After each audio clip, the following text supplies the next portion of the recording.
The stars above Earth had never seemed so threatening as they did on that cold November morning when the sky split open and the Galactic Council arrived in all their terrible glory. High Arbiter Zelvoth stood at the center of the command deck aboard the massive Citadel ship known as the Throne of Voices, and he looked down at the small blue planet spinning slowly beneath them with nothing but contempt in his four golden eyes. He had seen hundreds of worlds like this one, primitive civilizations that thought they were special, that believed their little corner of the universe mattered in the grand scheme of things.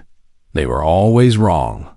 The Throne of Voices was not alone in the space above Earth's moon, for it had arrived with an armada of 12 dreadnought warships, each one capable of burning continents to ash, each one carrying enough firepower to end this pathetic species 10 times over. Representatives from over 3,000 star systems stood in the great hall behind Zelvoth, watching through the massive viewing screens as Earth came into focus, and they whispered among themselves about how quickly this would be over. Such a small world, said Ambassador Irian of the Selathi delegation, her silver scales catching the light of distant stars as she moved closer to the viewing screen. I almost feel pity for them. Save your pity, Zelvoth replied without turning around, his deep voice echoing through the hall like thunder in a canyon. These creatures have committed crimes against the natural order of the galaxy, and they must answer for what they have done. The crimes he spoke of were simple but unforgivable in the eyes of the Council. Humanity had discovered faster than light travel on their own, without permission, without oversight, without the guiding hand of the Council to control their growth and limit their expansion. For 10,000 years, the Galactic Council had maintained order among the stars by controlling which species could travel between worlds and which species would remain trapped on their home planets forever. When a new species showed signs of developing advanced technology, the Council would arrive with gifts and promises of friendship.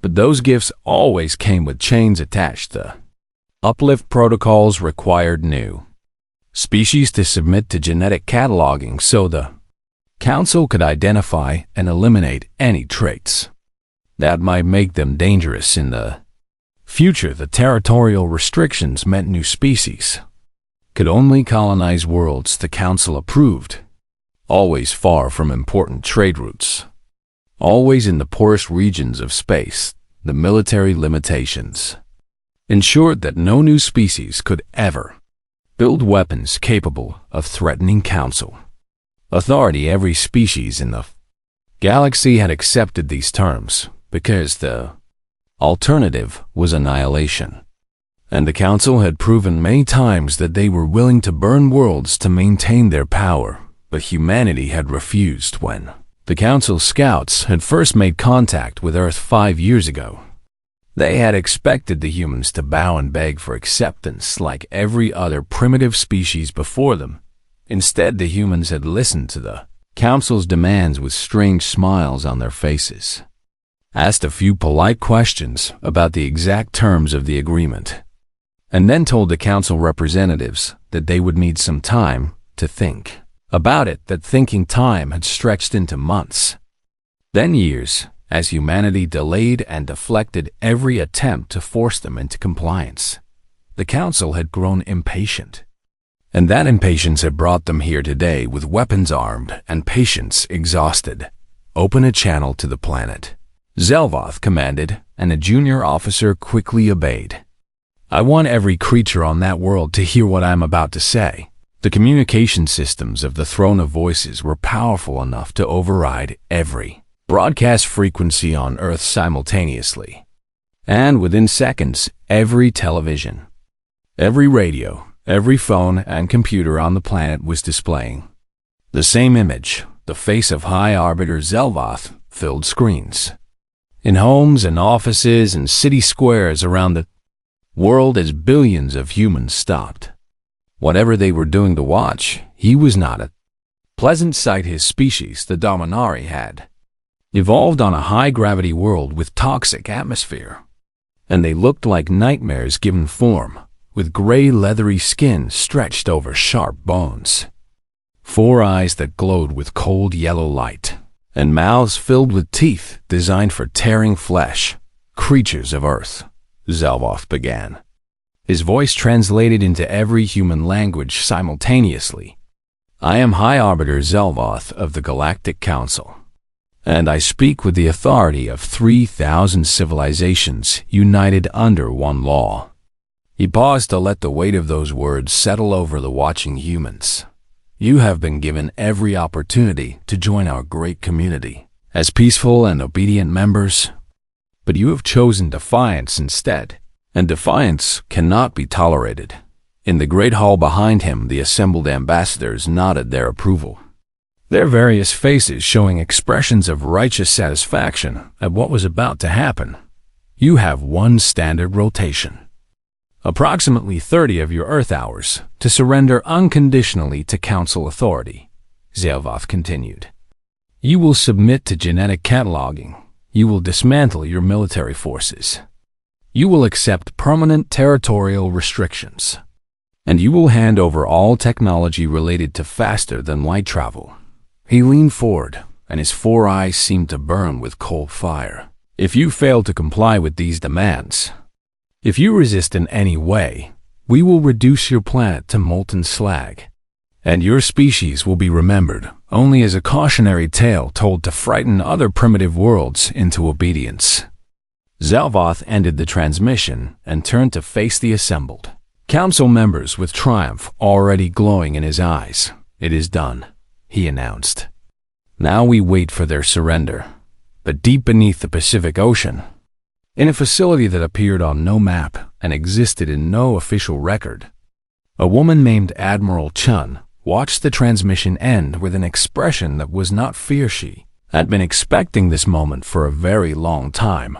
Around her, dozens of officers worked at their stations, monitoring systems that the Council scouts had never detected, tracking the positions of weapons that have been hidden across the solar system for decades. Admiral Chun picked up a red phone that connected to only one place on Earth, the office of the Secretary General of the United Nations, and she spoke calmly into the receiver. They have delivered their ultimatum, she said, requesting authorization for Pandora Protocol. The voice on the other end of the line was steady despite the impossible situation. Authorization granted, Admiral, the Secretary General replied. Show them what happens when you threaten Earth. Chun hung up the phone and looked around at her officers, men and women who had trained their entire careers for a battle they hoped would never come. Send our response, she ordered. Tell them we acknowledge their transmission and request that they please hold while we prepare our answer. A young lieutenant looked at her with confusion in his eyes. Please hold, Admiral? Chun allowed herself a small smile. They want us to be afraid, she said. They expect us to panic and beg for mercy. But we are not going to give them that satisfaction. She turned to face the main display screen that showed the Council fleet in all its terrible might. Let them wait and wonder why we are not afraid. Let them grow uncomfortable in that silence. And then we will show them exactly why humanity bows to no one. Above the Earth, the Galactic Council waited for the surrender they were certain would come, completely unaware that they had just made the worst mistake in the 10,000-year history of their civilization. In less than 12 minutes, every single one of them would be dead, and humanity would finally have its revenge. Ambassador Irian of the Silithi delegation was the first to notice that something was wrong. She had been watching Earth through the viewing screens with the casual interest of someone observing an insect before stepping on it. But as the minutes passed after the ultimatum, she began to feel a strange sensation creeping up her spine. It was fear, though she did not recognize it at first, because she had never felt fear before in her long life.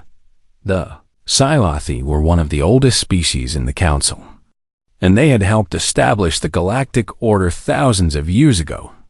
And in all that time, they had never encountered a species that could threaten them, but something about the way the humans had responded to the ultimatum made her scales itch with unease. "Please hold," she murmured to herself, her forked tongue tasting the recycled air of the ship as if searching for danger. What a strange thing to say. High Arbiter Zelvoth had noticed it too, though he tried to hide his discomfort behind a mask of arrogance and contempt. Stood at the tactical display in the center of the command deck, watching the sensor data scroll across the screen. And what he saw made no sense to him. Why are their satellites moving? He asked the officer beside him. The officer, a young Dominari with nervous eyes, studied the readings and shook his head in confusion. "I do not know. High Arbiter, they appear to be repositioning into some kind of formation, but our systems cannot determine the purpose." Zelvoth felt a cold knot forming in his stomach. The Council had been watching Earth for decades, monitoring human technology development, cataloging their primitive weapons, and laughing at their pathetic attempts to reach beyond their own planet. Humans had nuclear weapons. Yes, but those were toys compared to Council technology. Humans had chemical rockets that could barely reach their own moon. But the Council had ships that could cross galaxies in hours. There was nothing the humans could possibly have that would pose any threat to the armada waiting above their world, and yet those satellites were moving with a precision that seemed wrong.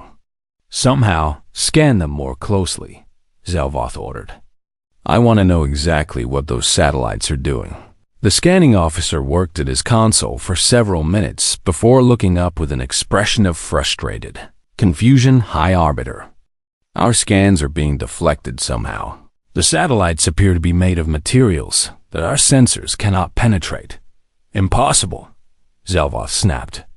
"Council scanning technology can analyze any material in the known universe." "I understand, High Arbiter, but these satellites are not appearing properly on our screens. It is as if they were specifically designed to evade our scanning frequencies." The cold knot in Zelvoth's stomach grew larger. Specifically designed to evade Council scanning frequencies. That would mean the humans knew exactly what frequencies the Council used, which would mean they had been studying Council technology far more carefully than anyone had realized. But how was that possible? The Council had been so careful in their initial contact with humanity, sending only mid-level diplomats with limited technology, never revealing the full extent of their capabilities unless the humans had found another way to learn about Council technology, unless they had been watching and listening long before the Council ever knew they existed. Zelvoth shook his head to clear these troubling thoughts. He was being paranoid, letting the strange behavior of these primitive creatures get inside his mind and make him doubt himself. "It does not matter what their satellites are doing," he announced loudly enough for all the ambassadors in the Great Hall to hear. "They cannot possibly have weapons capable of threatening this fleet." But even as he spoke those words, he saw something else on the tactical display that made his blood run cold. The orbital stations that humans had been building for the past 2 decades.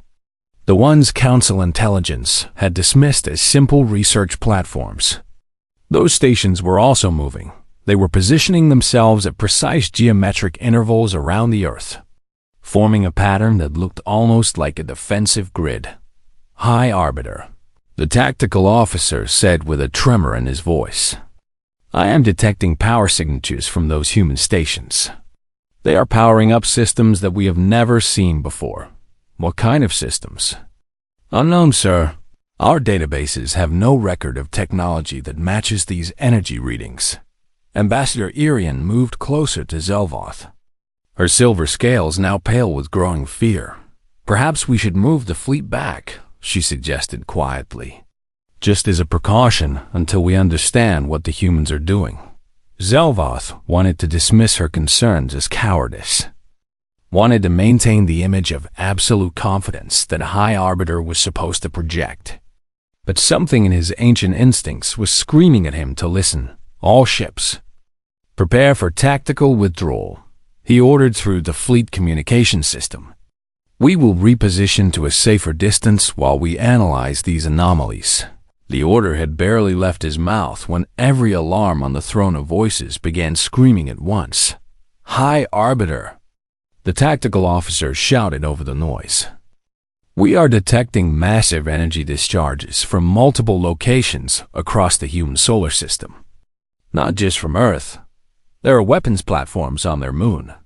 In their asteroid belt, hidden among the moons of their outer planets, Zelvoth stared at the tactical display in disbelief as red warning symbols appeared everywhere he looked. That is impossible, he breathed. We surveyed this entire system. There was nothing there. The weapons were hidden, sir. Concealed using technology we have never encountered. They have been there for years, possibly decades, and we never detected them. In the great hall behind him, the assembled ambassadors had stopped their casual conversations and were now watching the displays with growing horror in their eyes. 3,000 years of galactic dominance had made them soft, had convinced them that no species could ever threaten their power. And now they were learning how wrong they had been. Get us out of here. Zelvoth screamed, abandoning all pretense of dignity. Jumped to hyperspace immediately. The navigation officer's hands flew across his console, but his face went white as he read the results. I cannot. High Arbiter, something is blocking our hyperspace drives. Some kind of field that prevents faster than light travel. We are trapped. Arian made a sound that was half scream and half sob as the truth finally became clear to her. The humans had not been afraid when they received the ultimatum, because they had been waiting for exactly this moment. Every diplomatic delay, every polite request for more time to consider the Council's demands. It had all been a trap designed to keep the Council confident while humanity finished preparing their weapons, and the Council had walked right into it. All ships, raise shields to maximum power, Zelvoth ordered, though he already knew in his heart that it would not be enough. The first human weapon activated at that moment, and it was unlike anything the galaxy had ever seen. It did not fire beams of energy or launch physical projectiles. Instead, it simply reached out with invisible fingers of quantum force and told the atomic bonds holding the nearest dreadnought together that they no longer existed. The ship did not explode. It simply fell apart, dissolving into a cloud of atomic dust in less than 3 seconds.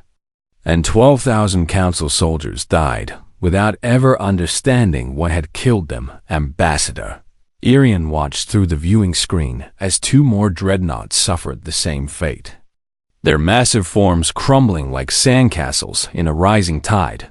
What is happening? She screamed at no one in particular. What are they doing to us? But no one could answer her because no one in the Council had ever imagined that such weapons were possible. Those humans had not just built better versions of existing technology. They had created something entirely new. Something that broke every rule the Council thought they understood about physics and warfare. And now the most powerful fleet in the galaxy was trapped and helpless before weapons they could not understand, could not counter, and could not escape. High Arbiter Zelvoth realized in that moment that he was going to die, that everyone on this ship was going to die, and that the Galactic Council had just made an enemy that would never forgive them for what they had tried to do. He opened his mouth to transmit a surrender, hoping against hope that the humans might show mercy, but the humans had waited 65 million years for this moment, and they were not in a merciful mood. To understand what was happening above Earth that day, one must first understand the truth about humanity, a truth that had been hidden in the depths of human DNA for 65 million years long, before the current Galactic Council existed, long before the Dominari or the Silithy had even crawled out of the primordial oceans of their homeworlds. There was another civilization on Earth, They called themselves the first Terrans, and they were human in every way that mattered, though. Their cities had reached to the clouds, and their ships had crossed between stars like birds crossing between trees. The first Terrans had built an empire that spanned 1,000 worlds. And they had done it without asking permission from anyone, without submitting to any higher authority, without chains or limits or restrictions. They were proud and powerful and utterly free, and that made them dangerous in the eyes of those who controlled the galaxy at that time. The Galactic Council of 65 million years ago called themselves the Purifiers, and they believed it was their sacred duty to control all intelligent life in the universe. When they discovered the first Terrans expanding through the stars without their approval, they decided that humanity must be destroyed completely and absolutely. War lasted only a single year. The first Terrans fought with incredible bravery, but they were outnumbered 1,000 to 1, and the Purifiers had technologies that made even the most advanced human weapons look like toys. One by one, the human colonies fell, their populations slaughtered, their cities burned to ash, their very names erased from history. And when the last human fleet made its final stand above Earth, protecting the homeworld that had given birth to their species, the Purifiers did not simply defeat them. They annihilated them so completely that not a single structure remained standing. Not a single piece of technology survived intact. Not a single written record escaped destruction. Then they bombarded Earth with engineered biological weapons designed to reset all life on the planet back to the most primitive forms possible. The great extinction that humans would later call the end of the dinosaurs was actually the end of the first Terrans. And everything that came after was just life slowly rebuilding itself from the ashes of a genocide. The Purifiers believed they had been thorough, believed they had destroyed every trace of human civilization, believed they had made sure that humanity would never rise again, but they made one mistake in the final days before the end. When the last human scientists knew that defeat was inevitable, they created a desperate plan to ensure that their species would not truly die. They could not save themselves, could not hide any technology or records that the Purifiers would not find and destroy. But they could hide something that the Purifiers would never think to look for. They encoded the knowledge of the first Terrans into human DNA itself using genetic engineering far beyond anything the modern galaxy had ever seen. Those last scientists created a biological archive that would survive inside every human being born for millions of years to come. Knowledge was not stored as conscious memory because that would have been too obvious, too easy to detect. Instead, it was hidden in the deepest layers of human genetics, in the instincts and intuitions and sudden flashes of insight that humans would experience throughout their evolution. Back to intelligence, every great human invention was actually a rediscovery, a fragment of first Terran knowledge bubbling up from the genetic depths when the conditions were right. Fire and the wheel and agriculture and writing, mathematics and astronomy and physics and chemistry, radio and nuclear power and computing and quantum mechanics, all of it had been invented before. All of it was simply humanity remembering what they had once known, what they had once been.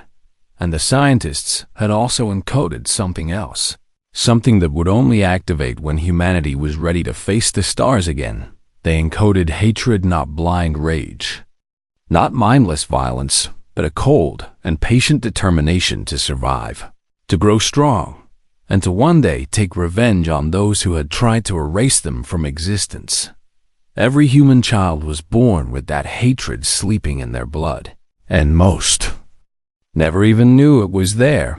But sometimes certain humans would feel it stirring, would look up at the stars and feel an inexplicable certainty that something terrible had happened there long ago, that enemies were waiting in the darkness between worlds.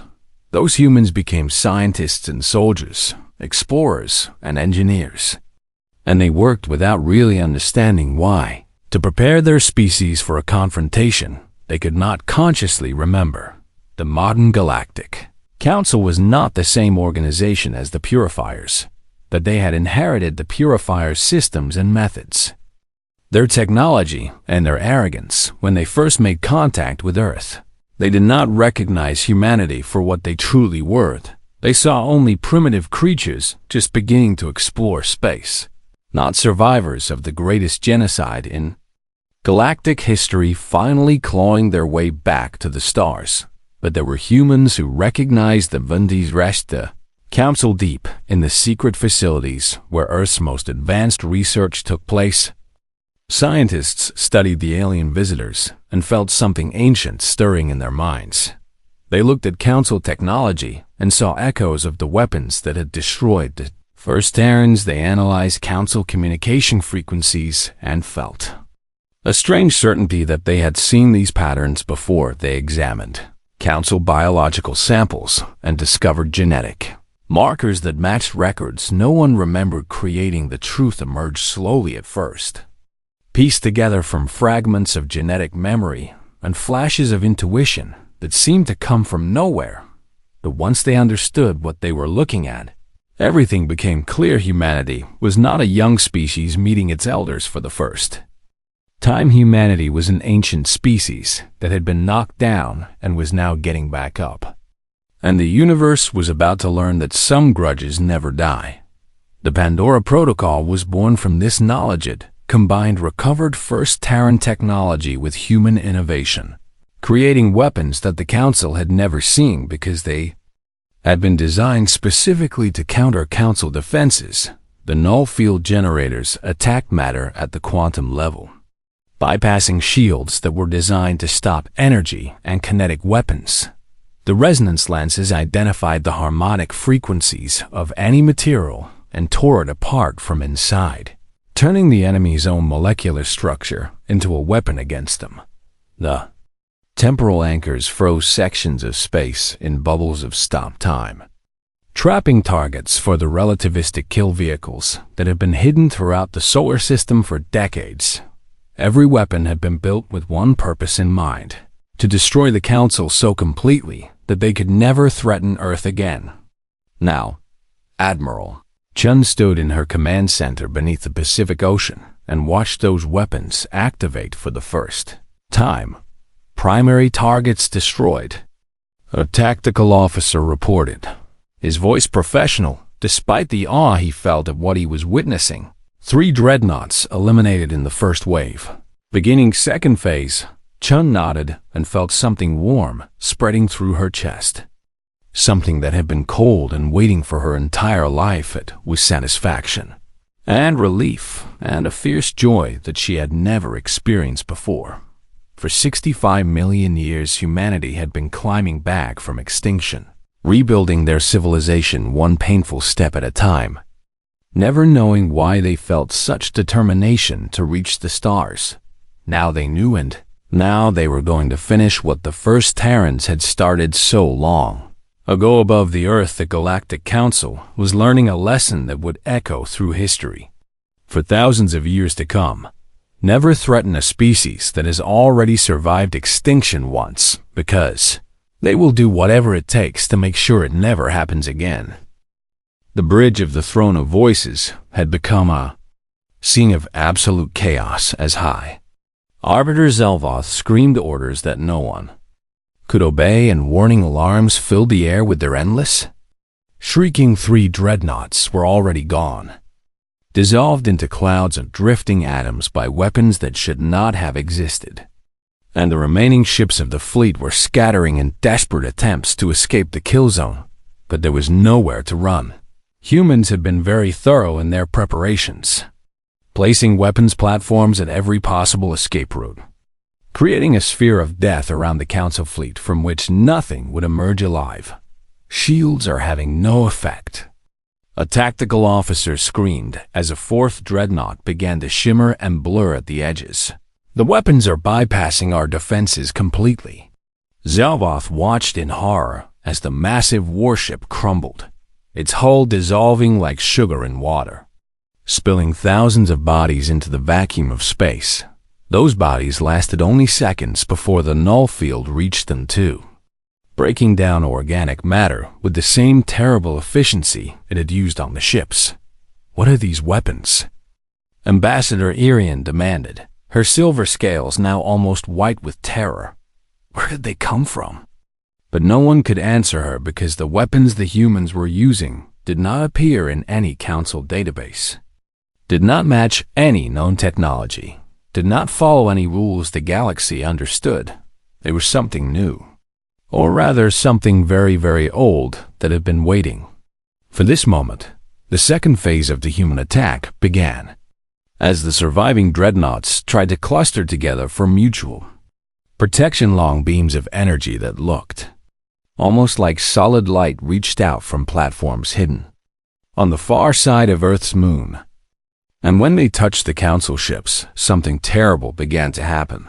The ships started to vibrate. At first, it was barely noticeable, a faint trembling that could have been engine fluctuations. But within seconds, it grew into a violent shaking that threw crew members from their stations and cracked bulkheads along their seams. Resonance weapons. A human voice said over the council communication frequency, calm and cold and utterly without mercy. We have identified the molecular frequency of every material used in council ship construction, and we are tearing your ships apart from the inside. On the throne of voices, the Great Hall, where the ambassadors had gathered to watch humanity, surrender had become a death trap as the ceiling began to crack and fragments of metal rained down on the screaming delegate's ambassador. Irian was struck by a falling support beam and crashed to the deck with her spine broken.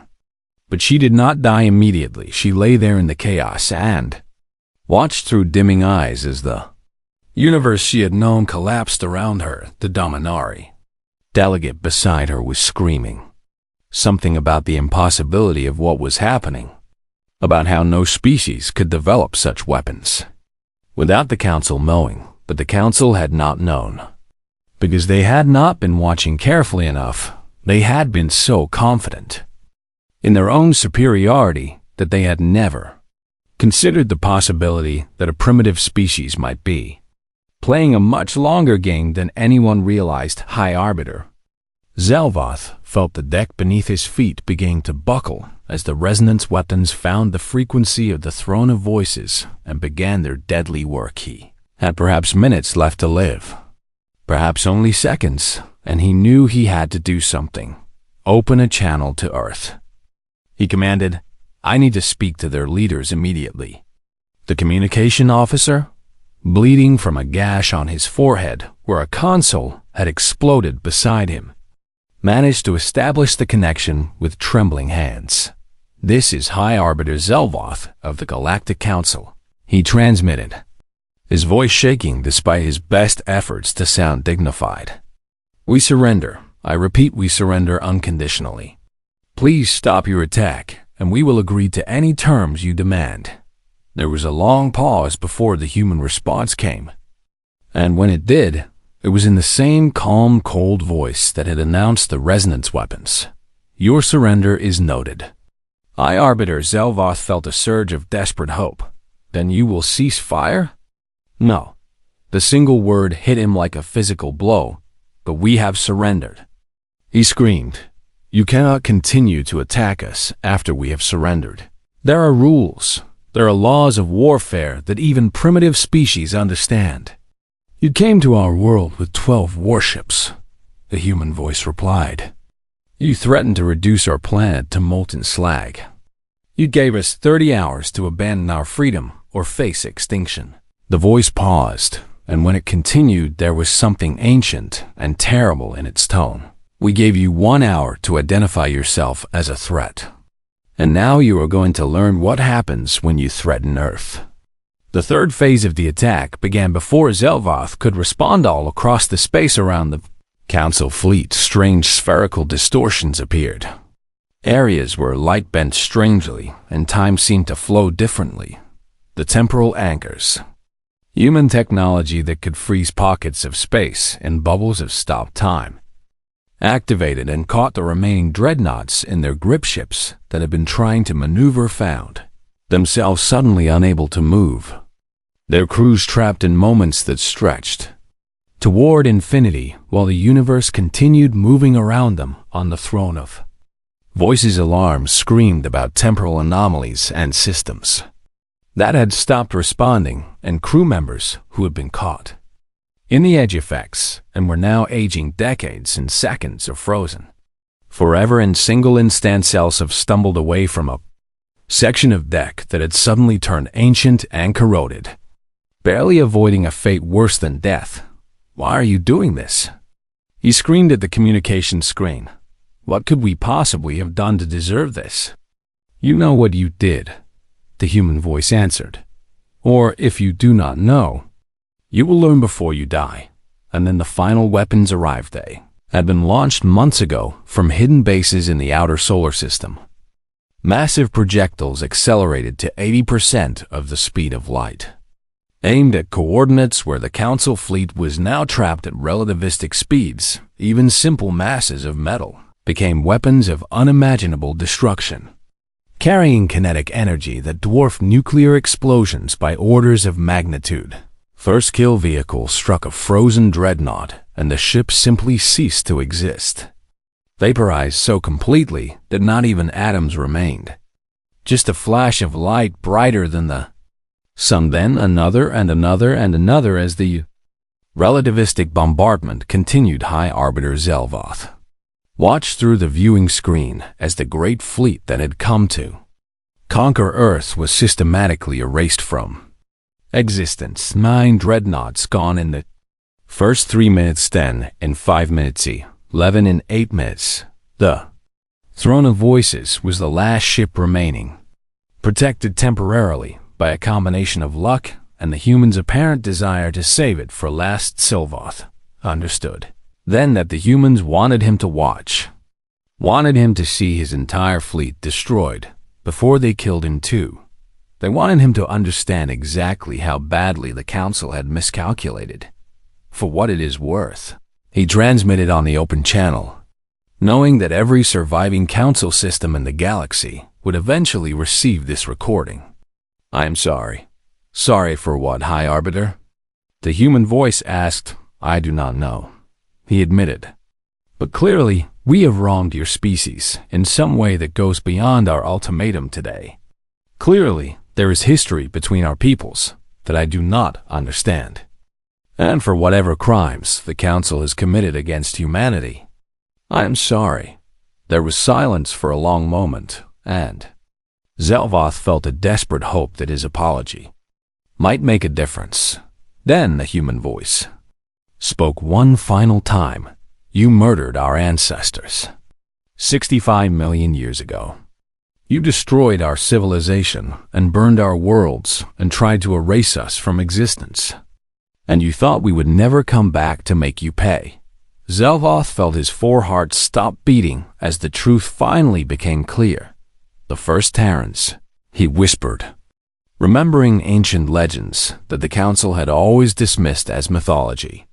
"You are the descendants of the first Terrans. We remember everything," the voice replied.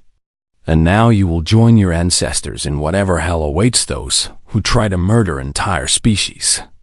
The final relativistic kill vehicle struck the Throne of Voices at 11 minutes and 42 seconds after the attack began. In less than 12 minutes, the entire Galactic Council fleet had been annihilated and humanity was finally free.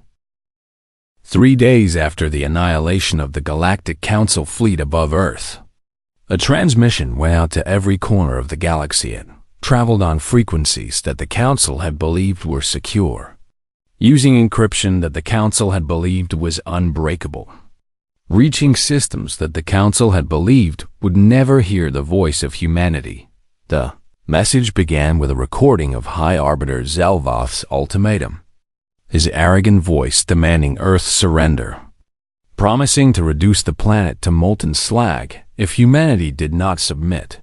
Then it showed what had happened next. Sensor data from human observation platforms played across screens on 3,000 worlds, showing the Council fleet dissolving into atomic dust, shattering under resonance weapons, freezing in temporal bubbles before being Obliterated by relativistic impacts, the assembled governments of the galaxy watched in stunned silence as the most powerful military force ever assembled was systematically destroyed in less than 12 minutes. When the recording ended, a new voice spoke. And though it was calm and measured, there was something in it that made listeners across the cosmos shiver with a fear they could not explain. "We are humanity," the voice said, "and we have a message for the galaxy." Admiral Chun stood in the broadcast center beneath the Pacific Ocean, reading from a script that had been carefully crafted by the best minds on Earth. Knowing that every word she spoke would shape the future of her species for generations to come. 3 days ago, the Galactic Council came to our world with weapons and threats. They demanded our surrender. They promised our destruction. They believed we would bow before their power, as so many species have bowed before. She paused to let those words settle into the minds of her listeners. They were wrong. On the Silithy homeworld, a billion silver-scaled beings watched the transmission with growing horror, remembering Ambassador Irian, who had gone with the fleet and would never return on the Dominari worlds. Military commanders stared at tactical displays showing the impossible capabilities of human weapons, realizing that everything they knew about warfare had just become obsolete on thousands of other planet species that had lived under Council rule for millennia. Felt something they had almost forgotten: how to feel hope. We did not seek this confrontation, Chun continued. We would have been content to grow and explore in peace, to build relationships with other species based on mutual respect rather than domination. But the Council gave us no choice. They came to us with ultimatums and threats. They told us that we must submit or die. And so we showed them what happens when you try to extinguish a fire that has been burning for 65 million years.